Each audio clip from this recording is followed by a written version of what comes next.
would like to invite Dr. Andrea Visentin.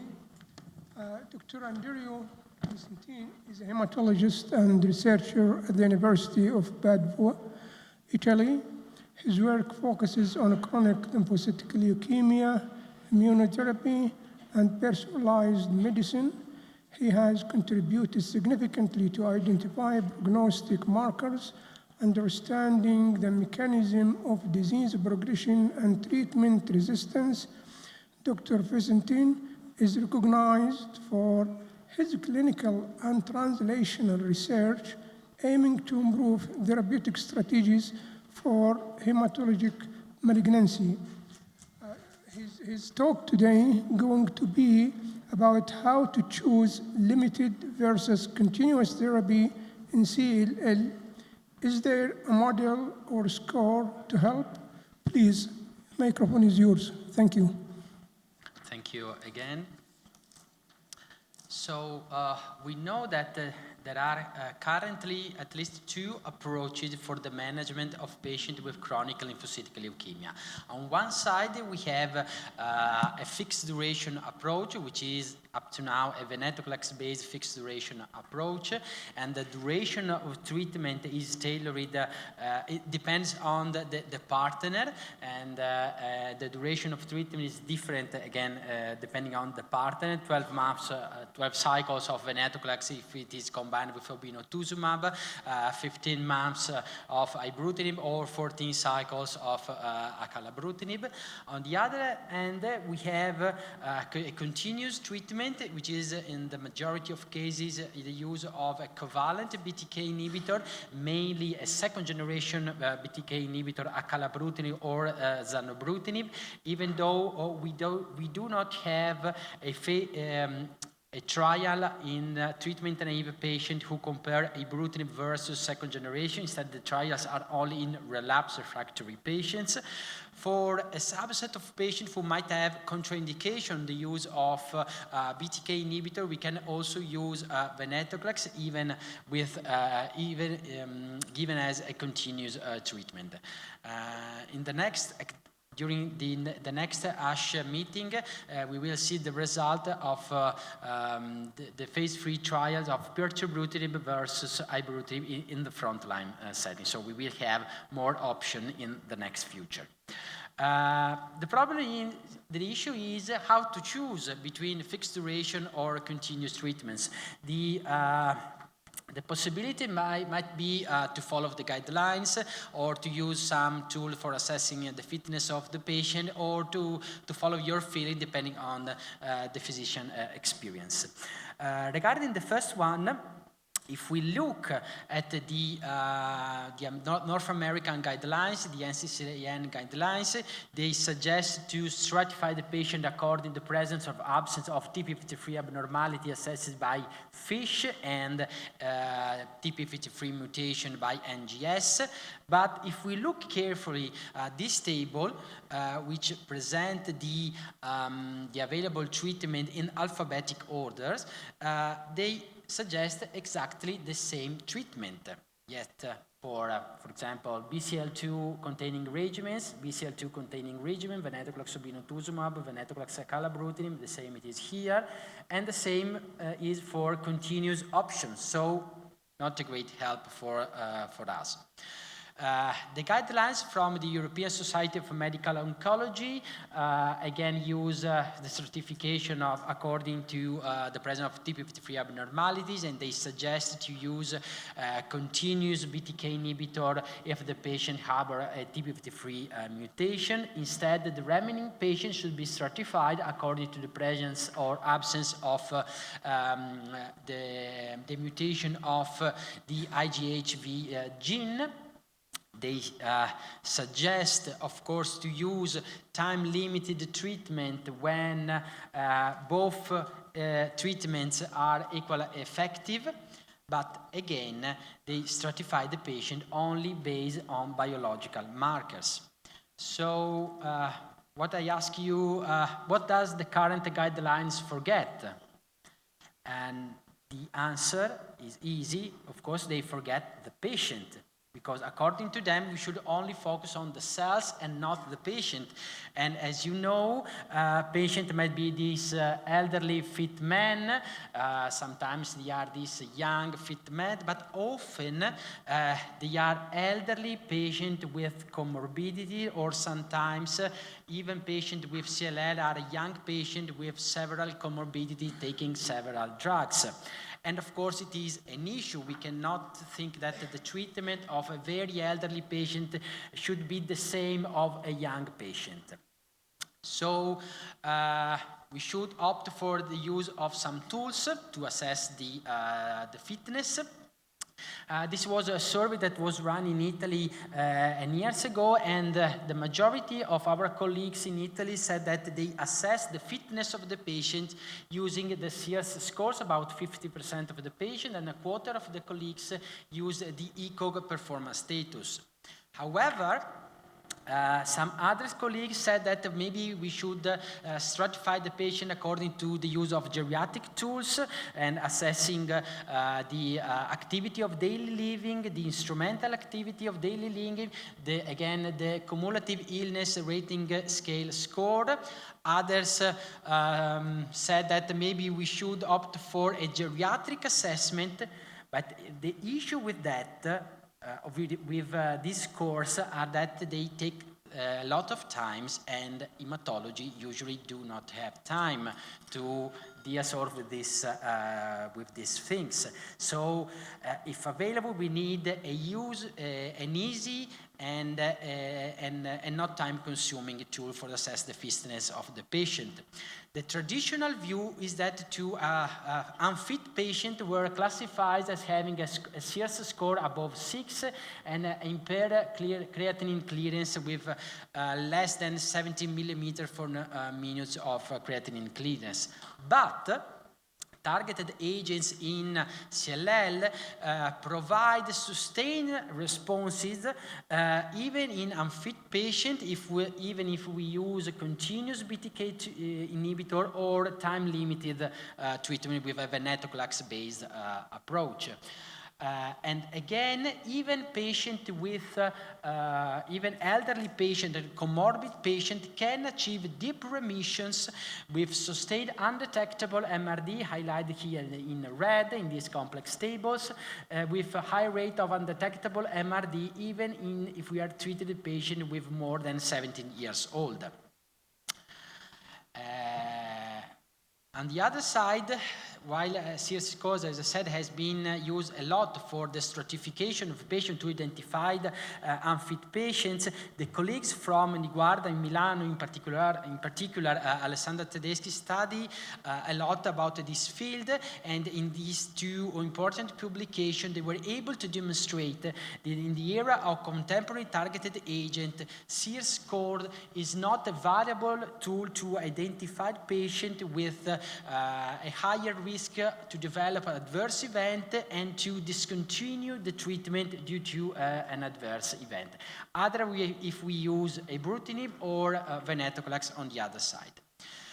Recently, we published this paper in Blood Advanced, collecting the data about efficacy and safety of 120 patients treated with the venetoclax-based approach in very elderly patients. The median age was 80 years, ranging from 80 to 94%. The majority, of course, received venetoclax as a single agent, and 83% were relapsed refractory. After a median follow-up of 21 months, the overall response rate is pretty high, with 44% of complete remissions, and the median progression-free survival in this very elderly patient was about 44%. Again, a Sears score above 6 was not a reliable predictor of progression-free survival of overall survival. Instead, the easiest and traditional ECOG performance status was able to identify patients with a higher risk of death and progression due to of the disease. So we can say that indeed we have different risk group of the patient. For example, the ones with the lowest risk are the ones are a young patient with a low-risk biological profile characterized by the absence of complex karyotype without TP53 abnormalities, with a mutated status of the immunoglobulin, which is the best group to offer a time-limited treatment, which can be venetoclax plus obinutuzumab, ibrutinib, or acalab, depending on your feeling and the facilities of the hospital, because these patients, the majority of these patients, are still remission-free after several years from the discontinuation of the treatment. You can see the 5-year progression-free survival is always above 80%, and the time to next treatment is above 90% of the majority of cases. And the question for this low-risk patient is, do we need an MRD-guided approach, which is now approved in the US? Taking advantage of the data from the FLAIR trial, which compare FCR with ibrutinib versus MRD-guided ibrutinib plus venetoclax in an MRD-guided approach. The study is published in the New England Journal of Medicine, and they were able to demonstrate that overall the MRD-guided approach provide a better disease control than ibrutinib. But if we focus on the low-risk patient with mutated immunoglobulins, the time to reach undetectable MRD and then to discontinue treatment is lower, and it takes more years to achieve undetectable MRD than a high-risk patient with unmutated immunoglobulin. Instead, if you use a time-limited treatment with 15 months, the majority of these patients are treatment-free. So they have a very prolonged drug holiday period. So for the low-risk patients, probably we do not need an MRD-guided approach. Regarding instead high-risk patient, I think that we have two different kinds of high-risk patient. The one is biologically high-risk patient, that is patient with a complex karyotype or TP53 abnormalities, which are characterized by genomic instability and in which a continuous treatment provides a better disease control. But we also have a clinically high-risk group patient which can be either young or elderly patients, but with several comorbidities. They usually need a caregiver to come to the hospital, but also the caregiver is useful to control that he takes the right number of the pills. These patients are at higher risk of adverse event and to drug withdrawal and of death due to adverse event. Regarding high-risk patient, as I said, the guidelines suggest to use a continuous treatment, but maybe an MRD-guided approach might provide a better outcome also for this subset of patient. As shown here from the Captivate trials, patients with TP53 abnormalities have a shorter progression-free survival, but if we look at the time to the progression, we can see the median progression-free survival is about 50 months. So the patients are treated with 15 months, so they have at least 3 years of drug holiday, which might be a value for young patients. Instead, again, we can do better if we use an MRD-guided approach. You can see the better outcome in unmutated patients compared to ibrutinib alone, and a similar pretty good outcome can be achieved with a triple combination in young and fit patients with only 14 months of treatments. The most challenging one is, of course, the clinically high-risk patient, because these patients are at higher risk of developing adverse event even if they are taking only one drugs. And if the patient discontinues the treatment early due to an adverse event, these patients are characterized by an inferior overall survival as compared to those who continue treatment.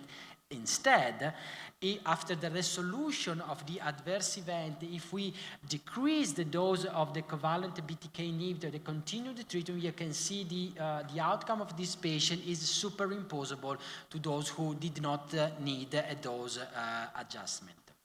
The same problem, the same issue is with fixed duration treatment, again, which is still more important. So patient who discontinue fixed duration treatment has an adverse outcome, and in particular they have also a shorter overall survival as compared to who were able to complete the full set of the fixed duration treatment. Indeed, elderly patient and with comorbidities, please see the red boxes, have a higher rate of discontinuations, which can reach up to 10 to 14% of the patient, 16% of the patient, if treated with time-limited treatment. So how to mitigate this discontinuation due to adverse event? There are different options. One is to a proactive dose reduction of the covalent BTK inhibitor, which is explored in the phase 3 Taylor trials, in which the aim of the trial is try to decrease the dose of the covalent BTK inhibitor before the development of adverse event. The arm of the I+V has completed enrollment, but is still enrolling the arm of continuous BTKI. The other option, which is, I think it's pretty interesting for some very elderly patient, is an on-off approach in which the patient are treated for 12 or 18 months. And then if they reach a clinical partial remission, they can discontinue the treatment and to restart if the patient develop a clinical progression, because we are dealing with chronic lymphocytic leukemia, and that is not so an aggressive disease in the majority of cases, so we can control the disease rather than to achieve deep remission as we need in other more aggressive diseases. The issue with continuous treatment is, of course, that continuous patient exposed to continued treatment can develop BTK mutation. We know that pirtobrutinib, the non-covalent BTK inhibitor, is active in patients who develop some kind of mutation, in particular the cysteine 481 mutation, which is the most common in patients who received ibrutinib. But we know also that in these two examples, in patients who relapse after pirtobrutinib, you can see that there are some subclones harboring mutation that were not present, before the initiation of pirtobrutinib. And in these other cases, you can see that at the beginning, the patient harbored the cysteine 481 mutation, while at the relapse, he relapsed with a kinase dead mutation. We know that pirtobrutinib is able, sorry for the mistakes in the slides. We know that pirtobrutinib is able to clear mutations, mutation with the cysteine 481 mutation. Instead, during pirtobrutinib, other kind of mutations, such as the gatekeeper mutation of the kinase dead, can expand and leading to the failure of pirtobrutinib. As we said before, BTK degrader seems to be active toward the majority of mutation, but it has been reported, at least in vitro, one kind of mutation, this A428D mutation, which seems to be associated with resistance also to the BTK degraders, both kinds of BTK degraders. So probably what I foresee, and that maybe in patients who relapse after covalent BTK inhibitors, we need to do what we learn from CML, and then to look for the presence of BTK mutation, and then to tailor the treatment according to the type of mutation. So if the patient has only cysteine 481 mutation, we can go on with pirtobrutinib or other non-covalent BTK inhibitor. Instead, if the patient has other kinds of mutations, probably pirtobrutinib is not a good option. We should use a degrader when they will become available, and so. So moving to the original question, is there a model of score to help? No, but we urgently need it. However, I think it is time to remove age and fitness discrimination for CLL. And yet, the only valuable scores available are the RAI and Binet staging to assess the activity of the disease, because even if we are in the era of targeted agents, thanks to the data from the CLL-12 trial, which treated the patient with ibrutinib in the asymptomatic phase, the trial demonstrated that no survival advantage to treat asymptomatic patients. So it is important to remind to treat only symptomatic patients. And thank you for the attention.